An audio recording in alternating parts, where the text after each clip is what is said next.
जी नाम 21 है, page number 519 है, जिसमें टॉपिक है डिज़ायर्ड एग्रीगेट एक्सपेंडिचर। ये आपके सेकंड मॉड्यूल का सेकंड पॉइंट है, ठीक है, जिसमें इनकम डिटर्मिनेशन से पहले जो आपको मेन जो कॉन्सेप्ट्स हैं मैं वो बताने लगी हूँ, ठीक है। जो फर्स्ट ऑफ ऑल है वो है आपका डिज़ायर्ड एग्रीगेट एक्सपेंडिचर्स, ठीक है। आपने इसमें देखिए इक्वेशन जिसमें उन्होंने एग्रीगेट एक्सपेंडिचर्स को कैपिटल ए और ई की फॉर्म में दिया हुआ है, ठीक है। A E is equal to C plus I plus G plus X minus I M, ठीक है ना, ये नेट एक्सपोर्ट है। Concept C denote for consumption, I denote for investment plus G is government spending, ठीक है। लेकिन जो आपका है ना desired aggregate expenditure, it is the plan spending on जो है आपकी डोमेस्टिक आउटपुट पर होती है by households, firms, governments and foreigners, ठीक है। इसमें जो है आपके 4 कंपोनेंट्स आते हैं, 4 एक्सपेंडिचर कंपोनेंट्स आते हैं। फर्स्ट है कंजम्पशन, सेकंड है इन्वेस्टमेंट, थर्ड है government purchases and fourth one है नेट एक्सपोर्ट, ठीक है, जैसे आपकी इक्वेशन से आपको श्योर है। आपने इसकी डेफिनेशन करनी है साथ ही इसमें जो हाईलाइट की हुई है 2 लाइन्स, जिसमें उन्होंने बताया हुआ है कि national income account measure actual expenditure in each of 4 expenditure categories. National income theory deals with the desired expenditure in each of this 4 categories, ठीक है। नेशनल इनकम जो है थ्योरी अभी हमने करनी है, ठीक है ना, डिटर्मिनेशन उसकी करनी है। उससे पहले आपको ये एग्रीगेट एक्सपेंडिचर्स के बारे में बताना चाहिए, डिज़ायर एग्रीगेट एक्सपेंडिचर्स के बारे में, ठीक है। अब नेक्स्ट जो है इसके 2 पॉइंट्स हैं, जिसमें ऑटोनोमस एक्सपेंडिचर्स लिखे हुए हैं और सेकंड है इंड्यूस्ड एक्सपेंडिचर्स। अच्छा, जो ऑटोनोमस एक्सपेंडिचर्स होते हैं वो होते हैं कि जो इनकम के नेशनल इनकम के चेंज होने से इन पर कोई मीन के ये डिपेंड नहीं करते नेशनल इनकम पर। नेशनल इनकम अगर चेंज हो रही है तो ये जो ऑटोनोमस एक्सपेंडिचर्स होते हैं ये चेंज नहीं होते, ठीक है। और जो इंड्यूस्ड एक्सपेंडिचर्स हैं, any component of expenditure that is systematically related to national income. जब नेशनल इनकम में कोई चेंजेस आ रहे हैं या नेशनल इनकम इंक्रीज़ हो रही है या डिक्रीज़ हो रही है तो इसका इम्पैक्ट इंड्यूस एक्सपेंडिचर्स पर आता है, तो वो भी चेंज हो जाएंगे, ठीक है। ऑटोनोमस चेंज नहीं होंगे। जैसे ये आपकी ये पैराग्राफ में लिखा हुआ है जिसमें ऑटोनोमस वर्सेस इंड्यूस एक्सपेंडिचर्स हैं, इसमें इन्होंने सेकंड लाइन है इसकी, second line components of aggregate expenditure that do not depend on national income are called autonomous expenditures and autonomous expenditure can and do change, ठीक है। और जो components of aggregate expenditure that do change systematically in response to changes national income are called induced expenditures, ठीक है। ये तीनों आपके जो कॉन्सेप्ट है इंड्यूस्ड और ऑटोनोमस का, इसमें आपको डिफरेंस आना चाहिए, ठीक है। ऑटोनोमस जो डिपेंड नहीं करते और इंड्यूस जो डिपेंड करते हैं। मीन के ऑटोनोमस में अगर आपकी इनकम चेंज होगी तो ऑटोनोमस वेरिएबल्स चेंज नहीं होंगे, ठीक है। और अगर जो इंड्यूस्ड है उसमें आपकी इनकम चेंज होगी तो आपके वेरिएबल्स भी साथ चेंज होंगे। नेक्स्ट वन है आपका इसमें उन्होंने क्लोज्ड इकोनॉमी की बात की हुई है। क्लोज्ड इकोनॉमी वो इकोनॉमी होती है जिसमें आपकी ट्रेड ना हो, ठीक है ना। और trade mean with internationally trade ना हो, आपके जो है an economy that has no foreign trade in goods and services और asset mean without trade closed economy, ठीक है। जैसे एक कंट्री की इकोनॉमी, इंटरनल इकोनॉमी, आपकी कोई ट्रेड लिंक्स नहीं है, आपके कोई फाइनेंशियल लिंक्स नहीं है कि जिससे आपकी उनकी फ्लक्चुएशन से आपकी जो है इकोनॉमी पर इम्पेक्ट करें। सेकंड है डिज़ायर्ड कंजप्शन एक्सपेंडिचर्स। कंजप्शन से तो सब आप लोग इंट्रोड्यूस्ड हैं, ठीक है। इसमें है कि जो इसमें इन्होंने कंजप्शन डिस्पोजेबल इनकम की बात की है सबसे पहले ना। डिस्पोजेबल इनकम वो वाली इनकम होती है जो आप टैक्स के बाद जो आपके पास अमाउंट रहती है, वो डिस्पोजेबल इनकम है। जिसमें उन्होंने डेफिनेशन लिखी हुई है, disposable income is the amount of income house hold receive after deducting what they पे इन टैक्सेस, ठीक है। और अब सेविंग क्या है, what is saving? Savings are disposable income that is not spent on consumption after the, आप जब आपके पास डिस्पोजेबल इनकम आ गई है, उसमें से आपने कंजम्पशन कर ली है, जो कंजम्पशन के बाद आपके पास जो अमाउंट रहेगी वो आपकी सेविंग होगी, ठीक है। Disposable income that is not spent on consumption. अब इसके साथ ही उन्होंने एक कंजम्पशन फंक्शन बताया हुआ है, जिसमें उन्होंने बताया कि relationship between desired consumption expenditure and all the variables that determine it, ठीक है। In the simplest case the relationship between desired consumption expenditure and disposable income. Mean के कंजम्पशन फंक्शन में उन्होंने कहा है कि कंजम्पशन एक्सपेंडिचर और डिस्पोजेबल इनकम का रिलेशनशिप। इसमें उन्होंने 4 फैक्टर्स बताए हैं, की फैक्टर्स हैं जो कंजम्पशन को जो इन्फ्लुएंस करते हैं। फर्स्ट है कंजम्पशन को कौन कौन से वेरिएबल्स जो है इन्फ्लुएंस करते हैं। फर्स्ट है डिस्पोजेबल इनकम, सेकंड है वेल्थ, थर्ड है इंटरेस्ट रेट और फोर्थ वन है एक्सपेक्टेशन। अगर डिस्पोजेबल इनकम आपकी इंक्रीज होगी तो मीन कि आपकी कंजम्पशन भी बढ़ेगी, डिस्पोजेबल इनकम कम होगी तो कंजम्पशन भी कम होगी। इट्स डायरेक्ट रिलेशनशिप, ठीक है। जब वेल्थ की है, वेल्थ भी आपकी इंक्रीज होगी तो कंजम्पशन इंक्रीज होगी। इसके साथ साथ इंटरेस्ट रेट की बात हम कर रहे हैं, ठीक है ना। फिर बाद में एक्सपेक्टेशंस हैं अबाउट द फ्यूचर। अच्छा, जो आपका नेक्स्ट पेज है वो है पेज नंबर 521 है, ठीक है। इसमें जो एक 2 लाइन हाईलाइट की हुई हैं, जिसमें उन्होंने बताया हुआ है कि अगर हम holding constant other determinants of consumption, अगर increase in disposable income is assume to lead an increase in desired consumption.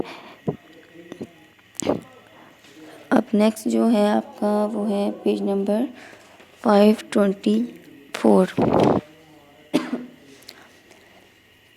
जब पेज नंबर 524 में उन्होंने आपको बताया हुआ है एवरेज प्रोपेंसिटी टू कंज्यूम और सेकंड वन है मार्जिनल प्रोपेंसिटी टू कंज्यूम।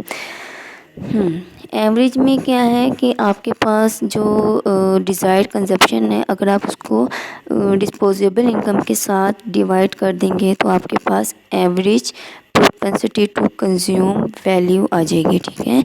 इसकी डेफिनेशन लिखी हुई है, the average propensity to consume is desired consumption expenditure divided by disposable income, ठीक है ना, APC। Average propensity to consume को APC मीन के इसका शॉर्ट फॉर्म है। फिर सेकेंड वन है marginal propensity to consume. Marginal mean change, ठीक है ना, कि आपकी जो कंजम्पशन में चेंज आया है, आपकी इनकम में जो चेंज है उससे आपकी कंजम्पशन में कितना चेंज है, हाउ मच चेंज, ठीक है। The change in desired consumption divided by the change in disposable income that brought it about, ठीक है। MPC is equal to delta C by delta YD। और जो ग्रीक लेटर है इसमें delta means वो change को शो कर रहा है, ठीक है। अब इन्होंने इसमें जो लास्ट कॉलम ऑफ टेबल की लाइन बताई हुई है वो टेबल आता है, वो भी मैं आपको करवा दूंगी। नेक्स्ट जो इसकी बताया हुआ है वो है slope of the consumption function. ये जो MPC होता है ना, कंजम्पशन फंक्शन, जिसमें delta C by delta YD है, इसको ये स्लोप होती है, ठीक है ना। आपने पता है आपको कंजम्पशन फंक्शन में C is equal to C0 plus CY ना, स्मॉल CYD, जिसमें आपकी जो C होती है, स्मॉल C होती है, वो आपकी स्लोप कहलाती है, ठीक है। The marginal propensity to consume the positive slope of consumption function show that the MPC is positive or increase in income to lead increase in desired consumption expenditures. The constant slope of consumption function show that the MPC is the same at any level of disposable income. ये आपके page number 524 है, जिसमें उन्होंने slope बताई हुई है ना।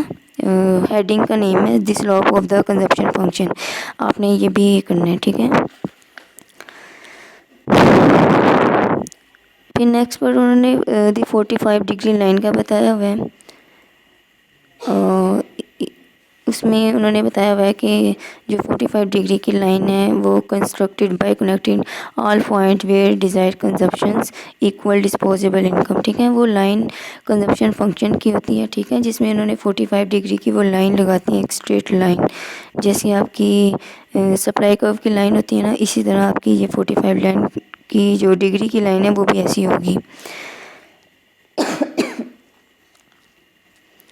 फिर नेक्स्ट वन है सेविंग फंक्शन। ठीक है, सेविंग फंक्शन में आपको मीन के आपने सेविंग तो पढ़ी है ना, कि जो saving is a part after left consumptions, के जो आपकी जो इनकम होती है all disposable income that is not spent on consumption. ठीक है ना, जो डिस्पोजेबल इनकम जो आपकी कंजप्शन पर स्पेंड नहीं होती, ठीक है ना, वो आपकी सेविंग है।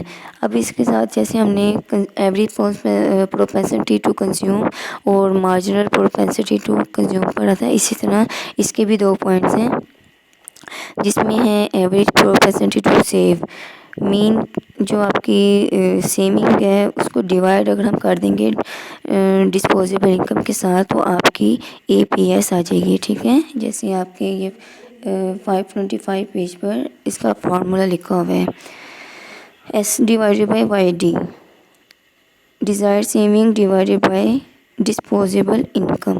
ठीक है, नेक्स्ट आपकी टर्म है वो है marginal propensity to save, MPS is equal to delta S divided by delta YD, the change in desired saving divided by the change in disposable income that brought it about. ठीक है, वही चीज़ है जो आपकी delta show कर रहा है आपकी चेंज को।